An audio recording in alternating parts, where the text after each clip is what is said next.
কুসুমকে খুন করার জন্য লোক পাঠিয়েছে দেবীমা। অন্যদিকে মন্দিরে এসে পাখি মনির অপমানের জবাব দিল আজুষ্মান। আমরা এমনটাই দেখতে পারব আজকের পর্বে। বিস্তারিত জানতে ভিডিওটি দেখতে থাকুন।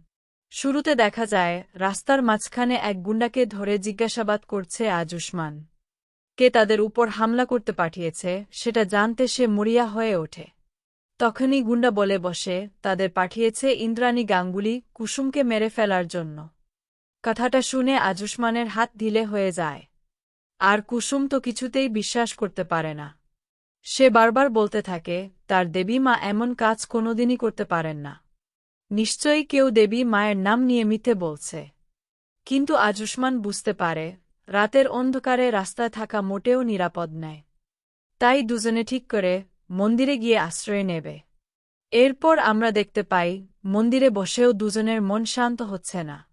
আজুষ্মান কুসুমকে বোঝানোর চেষ্টা করে যে তার মা কখনো খুনি হতে পারেন না। কুসুমও একই কথা বলে। কিন্তু তার মনে একটাই প্রশ্ন ঘুরতে থাকে, যদি দেবী মা এসব না করে থাকেন তাহলে ওই গুন্ডারা কেন তার নাম নিল? দুজনেই বুঝতে পারে এর পেছনে অন্য কারও বড়সড় চক্রান্ত লুকিয়ে রয়েছে। ঠিক সেই সময় সেখানে এসে হাজির হন এক সন্ন্যাসিনী। তিনি দুজনের দিকে তাকিয়ে বলেন তাদের জীবনে খুব বড় পরীক্ষা আসতে চলেছে। কিন্তু ভয় পেলে চলবে না। ঈশ্বর নিজেই তাদের মিলিয়েছেন। তাই কোনো পরিস্থিতিতেই তারা যেন একে অপরকে ছেড়ে না যায়। কথাগুলো শুনে কুসুম খুব মনোযোগ দিয়ে শোনে এবং প্রতিজ্ঞা করে সে নিজের সম্পর্ক রক্ষা করার জন্য শেষ পর্যন্ত লড়াই করবে। তখন সন্ন্যাসিনী আরও বলেন কুসুমকে তার স্বামীর রক্ষা কবচ হয়ে থাকতে হবে। যদি সে সেই দায়িত্ব পালন করতে না পারে তাহলে সে নিজের স্বামীকে হারাবে। এই কথা শুনে কুসুম ভয় পেয়ে যায়। কিন্তু আজুষ্মান এসব বিশ্বাস করতে চায় না। সে সন্ন্যাসিনীকে থামতে বলে। তবুও সন্ন্যাসিনী কুসুমের কপালে সিঁদুর পরিয়ে আশীর্বাদ করে চলে যান। আর তার কথা কুসুমের মনে গভীর ছাপ ফেলে যায়। সে আজুষ্মানকে জানায় মৃত্যুর আগ পর্যন্ত সে এই সম্পর্ক আগলে রাখবে। কথাটা শুনে আজুষ্মানও আবেগে কুসুমকে নিজের কাছে টেনে নেয়। পরবর্তীতে আমরা দেখতে পাই সারাদিন কিছু না খাওয়ায় কুসুমের খিদে পেয়েছে কি না জানতে চায় আজুষ্মান। কিন্তু কুসুম কিছুতেই নিজের কষ্ট প্রকাশ করতে চায় না। তখন আজুষ্মান খাবারের খুঁজে বেরোতে গিয়ে মনে করে তার কাছে তো এক টাকাও নেই।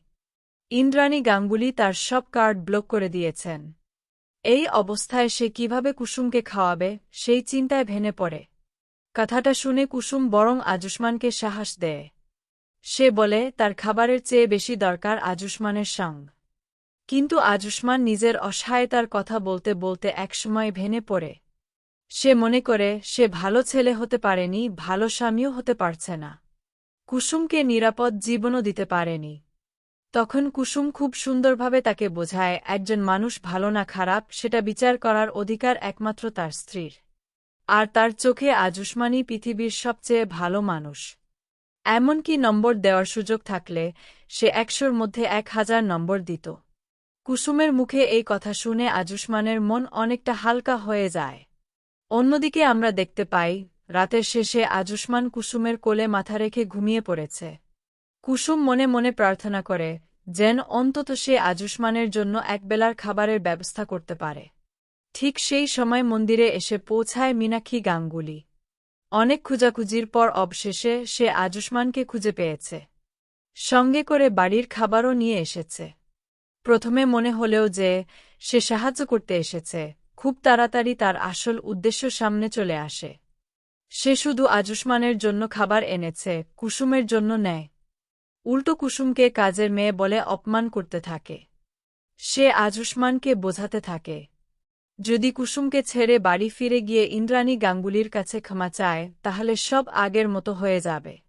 কথাগুলো শুনে আজুষ্মান আর চুপ থাকতে পারে না। সে স্পষ্ট জানিয়ে দেয় তার স্ত্রীকে যে অপমান করবে তাকে সে কোনোদিন ক্ষমা করবে না। মীনাক্ষী যতই কটু কথা বলুক, আজুষ্মান নিজের সিদ্ধান্ত থেকে এক চুলও সরে না। বরং সে বলে যদি কোনোদিন না খেয়ে মরতেও হয় তো বউ মীনাক্ষীর আনা খাবার সে মুখে তুলবে না। পরক্ষণেই পরিস্থিতি আরও উত্তপ্ত হয়ে ওঠে। মীনাক্ষী যখন কুসুমকে আবার অপমান করতে থাকে তখন আজুষ্মান তাকে থামিয়ে দেয়। সে স্পষ্ট বলে কুসুম কোনো কাজের মেয়ে নেয়। সে তার স্ত্রী, গাঙ্গুলি বাড়ির বড় বউ। তাই মীনাক্ষীকে কুসুমের কাছে ক্ষমা চাইতেই হবে। কিন্তু মীনাক্ষী সেটা মানতে রাজি হয় না। বরং সে আরও অপমান করে জানিয়ে দেয় এখন আজুষ্মান আর গাঙ্গুলি পরিবারের কেউ নেই। সে শুধু একজন সাধারণ মানুষ, যার মাথার উপর কোনো আশ্রয়ও নেই। এমনকি সে বলে একদিন মিডিয়াকে ডেকে সবাইকে দেখাবে কিভাবে একসময়ের সিইও আজ মন্দিরে আশ্রয় নিয়ে না খেয়ে দিন কাটাচ্ছে। এদিকে কুসুম আজুষ্মানকে শান্ত করার চেষ্টা করলেও মীনাক্ষী শেষবারের মতো হুমকি দিয়ে জানিয়ে যায় গাঙ্গুলি গ্রুপের সব ক্ষমতা এবার সে নিজের হাতে নেবে।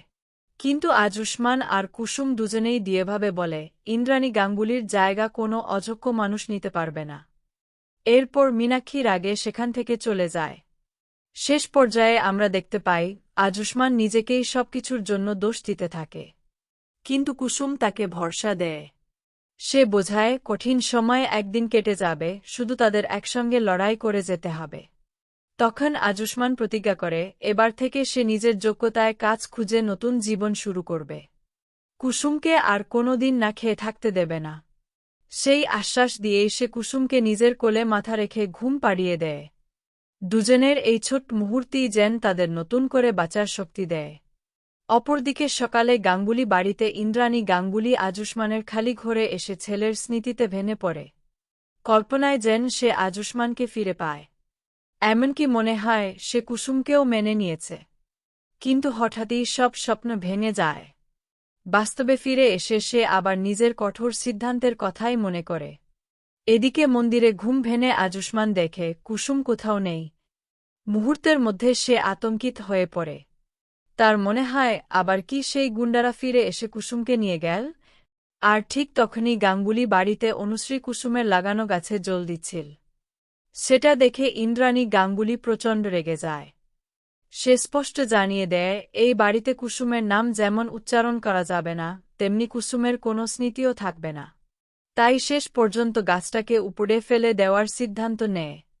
আর এই ঘটনাতেই শেষ হয় আজকের পর্ব। রেখে যায় আগামী দিনের আরও বড় রহস্য আর উত্তেজনার অপেক্ষা।